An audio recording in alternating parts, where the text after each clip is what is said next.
The Red Sox lost one of their top prospects today. They also made a really interesting roster move.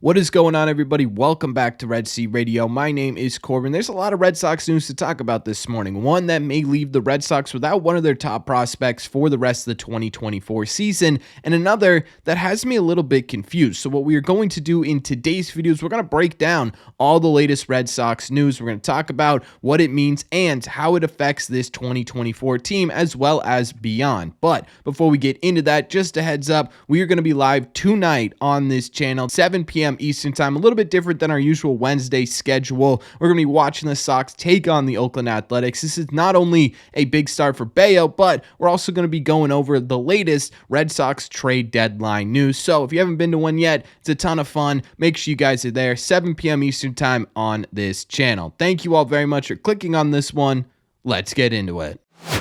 Okay, so let's start by breaking down the Red Sox injury news first, and that is that number 7 prospect, according to SoxProspect.com, Yoeilin Cespedes broke his hamate bone in his left hand, and this might not be good news for Yoeilin. Alex Spear of the Boston Globe actually was the first one to break this news just this morning, and what it's most likely going to require is season-ending surgery. This is actually a pretty common injury amongst baseball players, so Red Sox themselves have dealt with it over the last couple of years. Yu Chang broke his hamate bone. Mike Trout pretty famously broke his hamate bone as well. It's just something, a hazard of the job, if you will, playing professional baseball. For Yoeilin, it's probably a 6 to 8 week recovery time if he does end up getting surgery. Now, it's not confirmed yet whether or not he's going to actually need the surgery, but the assumption is that surgery is probably required, which is pretty much a death sentence on his 2024 season, considering the fact that the Salem Red Sox, the High A affiliate, the one that Yoeilin just joined, season ends just a couple of months from now, 8 weeks, 2 months. Yeah, it lines up perfectly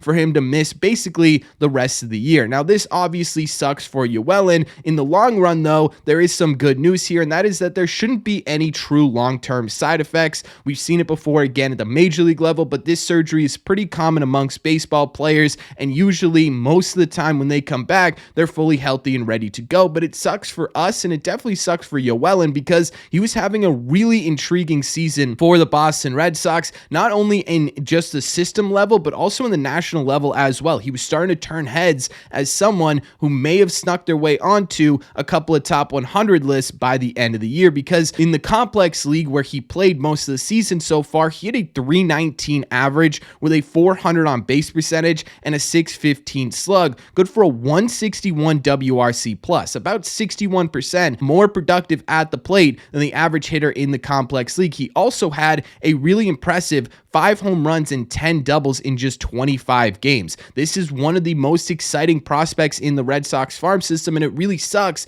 for him to miss really any time in his development. Now, obviously, him being just 18 years old helps a lot here with the long-term side effects. It's not going to affect his development all that much. The last 2 months of the High A season aren't going to be a critical miss for Yoeilin as he makes his way towards Major League Baseball, which is the best news of all of this, right? He has so much time to recover and get himself right that really, at the end of the day, it sucks to see him go down, but it's not that big of a deal in terms of the long-term effect Yoeilin could possibly have. What I do want to point out, though, is this is now the third major Red Sox prospect that we are talking about having season-ending surgery. Johan Fran Garcia had ACL surgery earlier this year. Luis Perales underwent Tommy John surgery so far this year, and it just sort of sucks to see. Injuries are a part of the game. It's how baseball works, especially with such long seasons, something that we have seen as Red Sox fans far too many times, both this season and over the last couple of years. But when it happens to guys who are still trying to make their way up to Major League Baseball, it just sort of feels like it hurts just that little bit more, because it really does sort of full stop their development towards the league, and that's gotta absolutely suck. So I'm really hoping Yoeilin is able to get back on the field at some point this season, but if not, we will definitely see him again in 2025 and that's where the real emergence of Yoeilin Cespedes can truly begin, because again, this is a dude with so much talent. I genuinely think by the end of the 2025 season, we're talking about him, especially with guys like Teal, Meyer, and Anthony possibly getting promoted up to Major League Baseball as one of the Red Sox best overall prospects, but we're going to have to wait and see on that because he has come to a full halt. However, that's not the only news that occurred last night for the Boston Red Sox. The other one is a roster move that really has me a bit confused, but before we get into talking about that, make sure you guys have hit that subscribe button if you haven't already. If you're new here, we talk Sox almost every single day. Also, make sure you guys have hit the like button on this video as well. It just helps these videos out a ton, and it's the best way you can let me know you're enjoying the content we are putting out. Thank you all very much for taking a second and doing so. Let's break down the latest Red Sox roster move as well. The confusing roster move that we are talking about today actually occurred last night when the Red Sox optioned Cam Booser down to AAA Worcester. Now, there is a reason why he was optioned. A general assumption, or really not the assumption, the move that is coming today is that the Red Sox will be placing their newly acquired from a trade reliever, Trey Wingenter, onto the 26-man roster. Now, Trey is actually in a bit of an interesting situation here because he's required to be added to the 40-man roster, and because of this option from Cam Booser, it most likely means that someone's going to be DFA'd from the 40-man that is not on the Major League club. Those names most likely include a short list of Uwasawa and Brad Keller. My gut is telling me that at some point today, possibly by the time you are watching this video, the Red Sox will have DFA'd Uwasawa to make room for Trey. Obviously, if there is something more significant that goes on, we will talk about it in either the live stream tonight or we'll make a separate video breaking down who got DFA'd,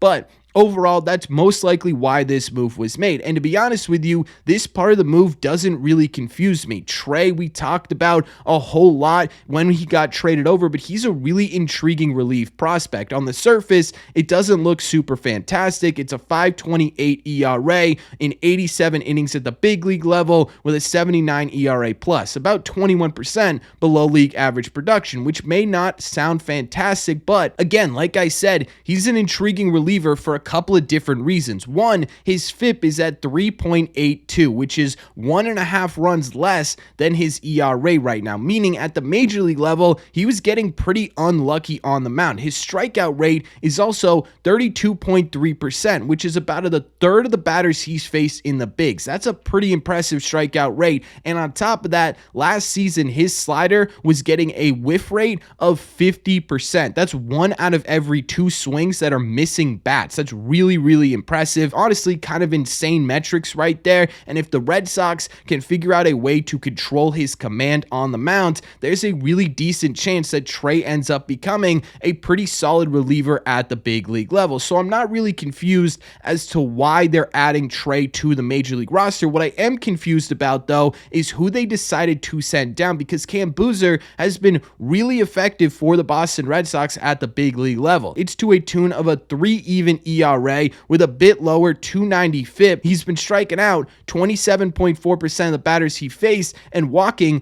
5.7% for an ERA plus of 144, 44% better than the average reliever in baseball. I guess what I don't understand is why Cam Booser was the choice here to remove from the roster when you have a guy like Greg Weissert who has 2 options remaining, who's really struggling at the big league level right now. Take a look at his month-to-month comparison. It is sort of ramping up in not the right direction, right? Over the last 2 months, he's had a 5.73 ERA in June and a 15.43 ERA in a couple of innings here in July. To me, wouldn't it feel a bit more beneficial to demote Greg Weissert down to AAA Worcester, who again still has those options remaining, to allow him to really sort of hone in on the issues that have been causing so much damage against him over the last month or so, and honestly, at the bare minimum, just regain some confidence, right? He's been getting kind of shelled out there every time he's gone on the mound over the past couple of weeks. Getting him down to AAA, letting him dominate some 22, 23-year-olds who are trying to make it in Major League Baseball could be exactly what Greg Weissert needs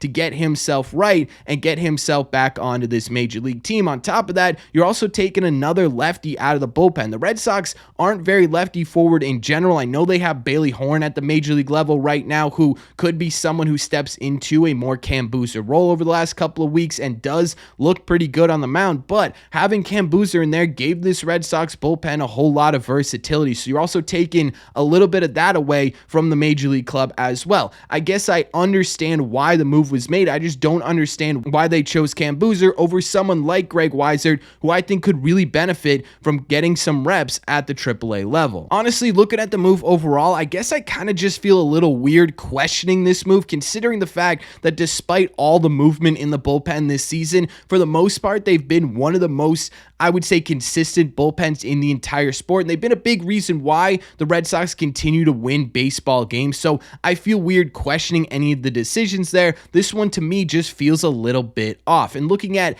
everything overall, again, it just sucks to see Yoeilin Cespedes go down. But I think overall, it's not going to be a huge hindrance to his development over the course of the next couple of years. And again, I understand why Trey was added to the Major League level. I'm just not entirely convinced Cam Booser was the right man to be optioned, but that's just my opinion. So let me know in the comment section down below, what do you think of the latest Red Sox news? What do you think of the injury? What do you think of the roster move? Are you on my side here? Are you like, no, Corbin, it makes perfect sense? Let me know all your thoughts on the latest Red Sox news in the comment section down below. As always, if you made it to the end of this video, do me a favor, make sure you guys have hit that subscribe button if you haven't already. If you're new here, we talk Sox almost every single day. Also, make sure you guys have hit the like button on this video as well. Just helps these videos out a ton, and it's the best way you can let me know you're enjoying the content we are putting out. Don't forget, if you want to listen on the go, links to Spotify and Apple Podcasts are in the description down below. And 7 p.m. tonight on this channel, Sox A's Trade Talk.